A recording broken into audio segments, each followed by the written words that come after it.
우리는 살아가면서 누구와 싸우게 됩니다. 혹시 안 싸워보신 분 있으십니까? 안 싸워봤다. 난 절대 안 싸워. 난 안 싸워 원래. 나 그렇게 온유해. 라고 하시는 분 있습니까? 예, 싸우지 않는 사람은 없습니다. 싸우지 않으려면 어떻게 해야 될까요? 싸우지 않으려면 아무도 없는 곳에서 살아야 돼요. 아무도 없는 곳에서. 아무 생각도 하지 않고 아무것도 하지 않고 살아가야 됩니다. 내 자신과도 싸울 수가 있거든요. 그래서 아무 생각도 없이 아무것도 하지 않고 아무도 없는 곳에서 살아야 합니다. 사실 싸움은 나쁜 게 아닙니다. 잘 싸우면 오히려 좋은 결과를 얻을 수 있습니다. 싸움을 통해 서로 알아가고 서로 양보하고 또 서로 이해하고 서로 사랑할 수 있습니다.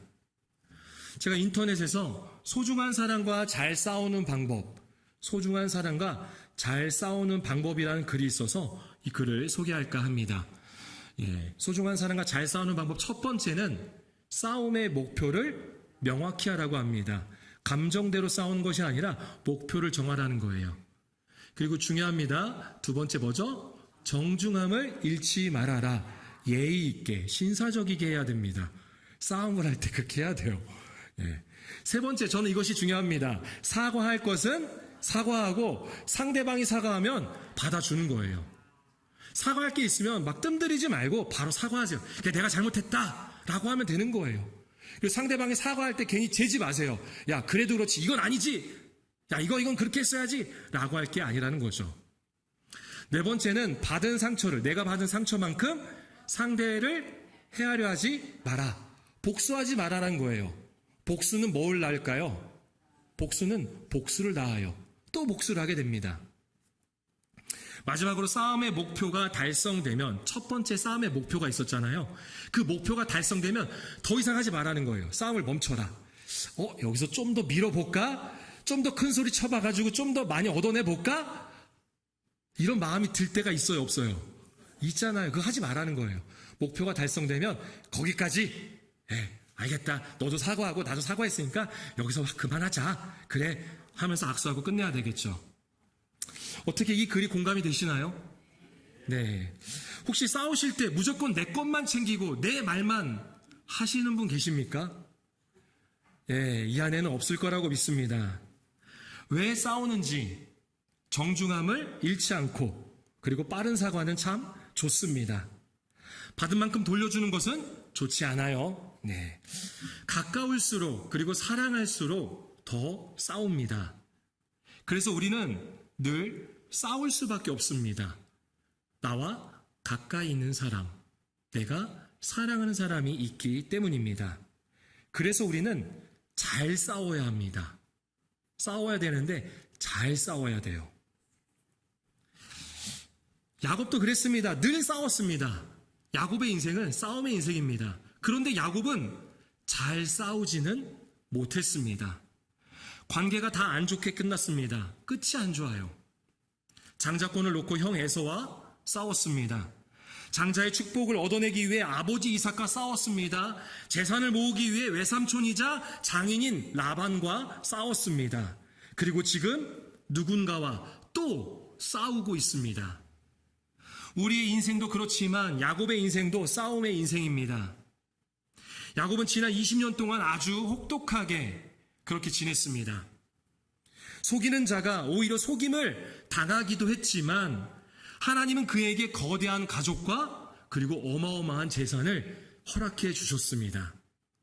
그리고 하나님은 약속의 땅으로 이제 돌아가라 라고 말씀하십니다. 그러자 야곱이 뒤도 안 보고 떠납니다. 약속의 땅으로 가요. 3일 뒤에 이 사실을 안 장인이 라반이 7일을 추격해서 소동을 벌입니다. 어딜 도망가냐라는 거죠. 그래서 7일 동안 추격을 하는데요. 근데 라반의 고백을 보면 알 수 있는 것은 하나님이 여전히 야곱과 함께 하신다는 거예요. 7일을 추격해서 만난 야곱에게 라반이 뭐라고 고백을 하는지 31장 29절 말씀 함께 읽겠습니다. 너를 해할 만한 능력이 내 손에 있으나 너희 아버지의 하나님이 어젯밤에 내게 말씀하시기를 너는 삼가 야곱에게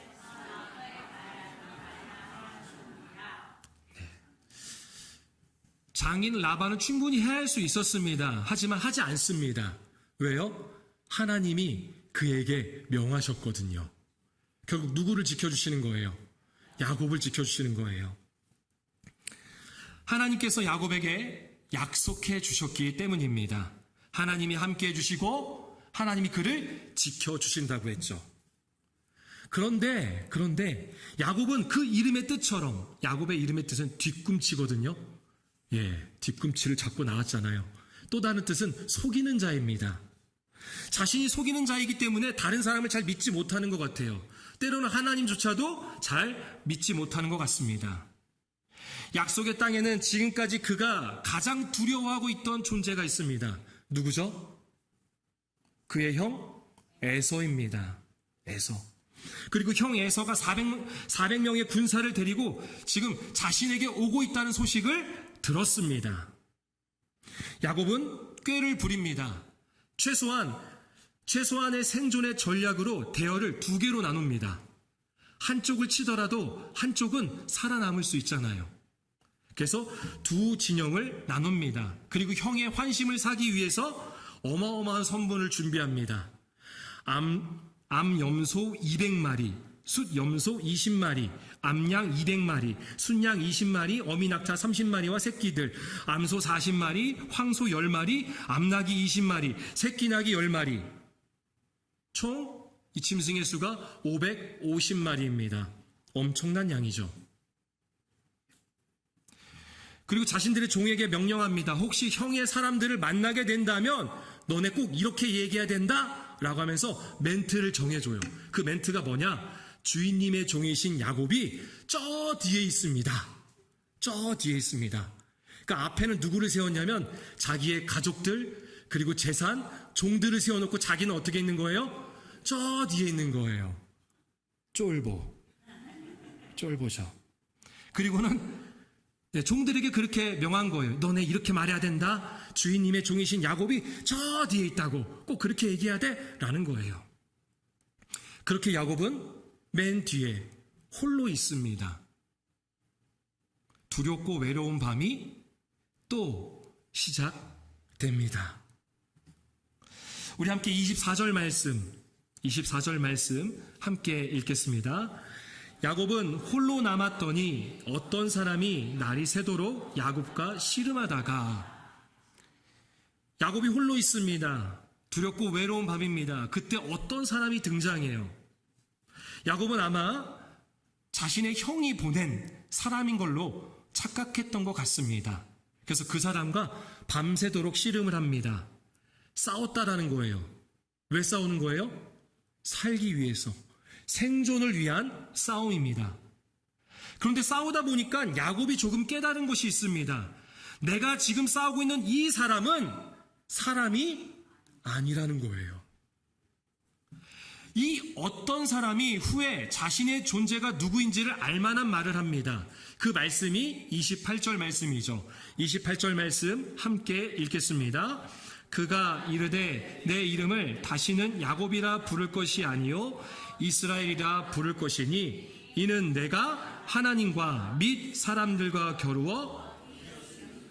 아멘. 야곱에게 새로운 이름을 선물합니다. 그 이름이 뭐예요? 이스라엘. 뜻은 하나님과 및 사람들과 겨루어 이겼다. 이스라엘의 그냥 뜻은요, 신과 겨루어 이긴 자예요.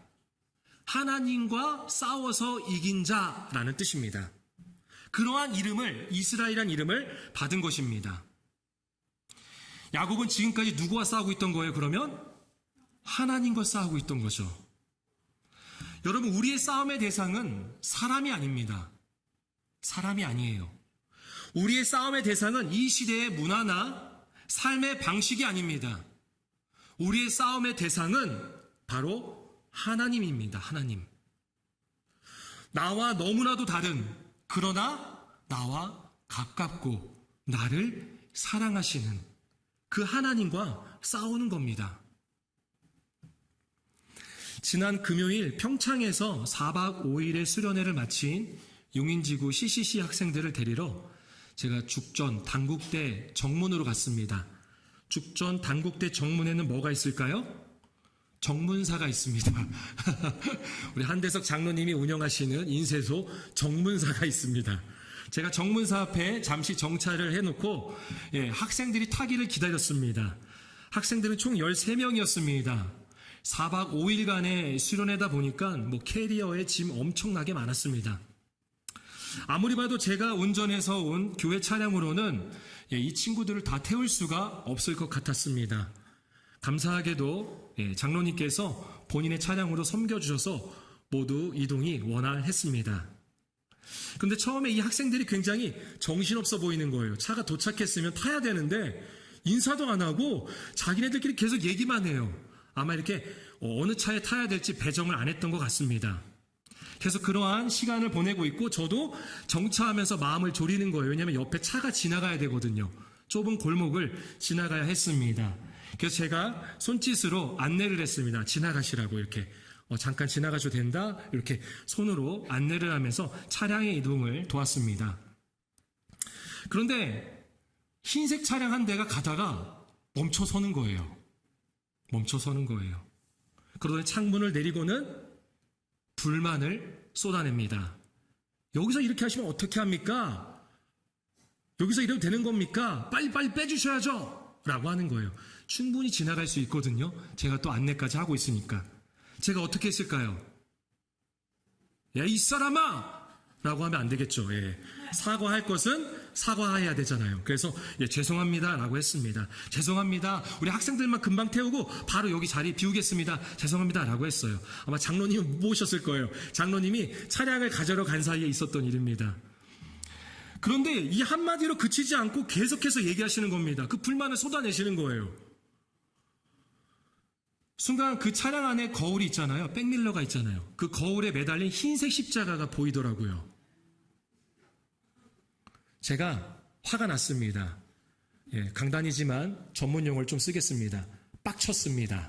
제가 화가 났어요. 아니, 십자가를 달고 다닐 정도면 예수 믿는 사람이고 중직일 텐데, 아니 예수 믿는 사람이, 아니 적어도 교회 다니는 사람이 어떻게 꼭 이렇게까지 말을 해야 되나? 지금 학생들이 수련회 마치고 피곤한 상황에서도 교회를 위해서, 복음을 위해서 전하겠다고, 봉사하겠다고 지금 교회차를 타려고 하는데 그거 하나 이해 못 해주나? 제가 어떻게 했을까요? 그래서 사과했습니다. 죄송합니다 했어요. 사과해야죠. 왜냐? 이건 사람과의 싸움이 아니기 때문입니다. 하나님과의 싸움입니다. 속상한 마음이 들더라고요. 아니, 차라리 믿지 않는 사람이라면 거기에 불교 표시라든가 다른 종교의 표시가 돼 있다면 그래도 이해가 될 것 같아요. 근데 십자가, 흰색 십자가가 분명히 있었거든요. 아직도 기억이 나요. 흔들흔들거리고 있었어요. 제 마음이 너무나 속상했어요. 그래서 1분 동안 제가 딴 데를 주시하면서, 아이들이 혹시 볼까봐, 친구들이 볼까봐 딴 데를 주시하면서 하나님한테 잠깐 기도했습니다. 좀 짜증냈어요. 하나님, 이거 뭐예요 지금? 다른 사람도 아니고 교회 다니는 사람이 믿는 사람 아닌가요 혹시? 그래도 교회 자기 차량에 십자가를 달 정도면 중직 아닌가요? 프라이드 있는 거 아닌가요? 그런데 이런 사람한테 이런 소리 들어야 되는 건가요? 제가 막 이렇게 좀 기도라기보다는 짜증을 냈습니다. 그런데 하나님이 주시는 메시지가 있었어요. 그 짤막한 시간에. 그 메시지는 이런 거였습니다. 이게 지금 예수 믿는다는 사람들의, 적어도 교회 다닌다고 하는 사람들의 현실이다. 차 안에 그 거울 밑에 달려 흔들리고 있던 십자가는 적어도 그분에게는 하나의 장식이었던 것 같습니다. 그리고 그 십자가는 저에게 화를 불러일으키는 요소가 되었습니다. 다만 그 화를 하나님께 가져가는 겁니다. 여러분, 사람과 싸우는 게 아닙니다. 우리는 평생 하나님과 싸워야 합니다. 왜냐하면 우리의 본성은 하나님과 다르기 때문입니다. 여러분, 부모 세대와 싸워보신 적 있죠? 자녀 세대와 싸워보신 적 있죠? 왜 싸워요? 다르기 때문에 싸운 거예요. 다르게 행동하기 때문에. 하나님과 우리는 다릅니다. 그래서 우리는 늘 하나님과 싸울 수밖에 없습니다. 그럴 때 하나님이 주시는 감동과 메시지가 있습니다. 그래서 여러분, 하나님과 싸우셔야 합니다. 하나님과 싸우셔야 돼요. 그렇다면 왜 하나님은 우리가 하나님과 싸움하도록 하시는 걸까요? 쉽게 말해볼까요? 왜 하나님은 우리에게 시비를 거는 걸까요? 애들 용어로 왜 시비 터는 걸까요? 왜 하나님은? 우리 본문 26절을 읽어보면 알 수 있습니다. 우리 26절 함께 읽겠습니다. 그가 이르되 날이 세려하니 나로 가게 하라. 야곱이 이르되 당신이 내게 축복하지 아니하면 가게 하지 아니하겠나이다. 아멘. 야곱은 이전의 모습과 다릅니다. 이전엔 집에서만 있었잖아요. 피부도 하얗고 힘도 없고 그런 모습이었을 거예요. 그런데 20년 동안 아주 혹독하게 노동을 했습니다. 몸이 굉장히 다부졌을 겁니다. 그런데 자신과 싸우고 있는 대상이 사람이 아니란 걸 알았습니다. 그가 하나님이라는 것을 알았습니다. 그래서 야곱은 그를 절대 놓아주지 않는 것입니다. 그러자 하나님이 이렇게 말씀하시죠. 날이 세려하니 나로 가게 하라. 이때 야곱이 뭐라고 말해요? 당신이 내게 축복하지 아니하면 가게 하지 아니하겠나이다. 여러분, 이 야곱의 고백에서 간절함이 느껴지지 않습니까? 여러분에게도 이러한 야곱과 같은 신앙의 야성이 있지 않았습니까? 그런데 어느 순간부터 하나님이 주시는 축복보다 내가 규정하고 내가 원하는 복을 얻기 위해 열심으로 살아가고 있지는 않습니까? 그래서 굳이 하나님께 간절히 기도하고 예배하며 매달리기보다는 나의 지식과 능력으로 내가 하고 싶은 것을 하고 내가 사고 싶은 것을 사고 내가 가고 싶은 곳을 가고 있지는 않습니까? 하나님이 주시는 축복보다 세상으로부터 얻는 것을 더 추구하기 위해 하나님과 싸우는 것이 아니라 세상과 자꾸 싸우면서 세상으로부터 얻어내고 있지는 않습니까? 우리가 신앙의 야성을 회복해야 합니다. 저와 여기 계신 성도님들 그리고 한국교회 모든 성도가 신앙의 야성을 회복해야 합니다. 그저 예배만 보고 가는 게 아니라 봉사했다고 개인의 만족으로 그냥 끝나는 것이 아니라 하나님 당신께서 내게 축복하지 아니하면 가게 하지 아니하겠나이다. 나에게 하늘의 복을 주셔야만 합니다. 세상으로부터 채울 수 없고 비교할 수 없는 영원한 복을 내게 주셔야만 합니다. 이 야성의 고백이 우리 안에 있기를 소망합니다.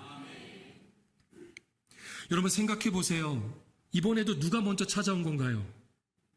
야곱이 하나님 일로 와보세요. 어디 계세요? 내가 가볼게요 라고 했나요? 아니에요. 두렵고 외로운 야곱에게 이번에도 하나님이 찾아오셨습니다. 야곱과 씨름하시는 하나님을 생각해 보세요. 하나님이 질까요? 야곱이 아무리 근육질이어도 질까요? 그 씨름에서, 그 싸움에서?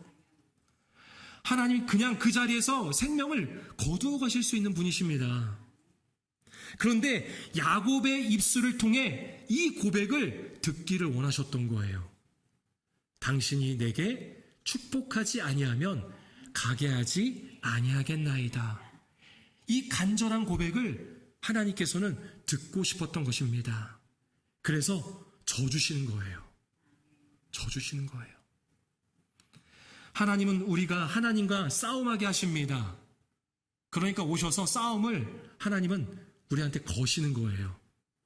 우리의 고통, 고난, 문제들, 물질의 어려움, 질병, 내가 원했던 상황과 계획대로 가지 않는 것들, 이런 것들을 통해서 자꾸 싸움을 거십니다. 그래서 하나님을 찾고 하나님께 간절히 매달리게 만드는 거죠. 그래서 우리는 하나님과 싸움해야 합니다. 하나님은 충분히 이길 수 있는데 봐주시면서 철저하게 내 자아, 내가 생각하고 내가 고집하고 내가 늘 원했던 복을 내려놓고 하나님이 주시는 복을 간절히 원하게 하십니다. 하나님은 우리에게 싸움을 거십니다. 그리고 그 싸움을 통해 우리의 가치관이 변하고 복의 기준이 변합니다. 하나님이 주시는 복을 간절히 요청하십시오.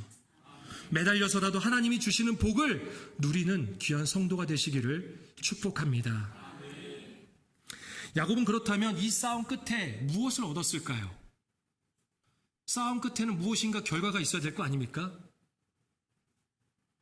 처음 설교 서두에도 말씀드렸다시피 싸움에는 목표가 있다고 했잖아요. 그럼 뭔가 얻어야 됩니다. 우리 28절 말씀 다시 한번 읽어보겠습니다. 28절 함께 읽겠습니다.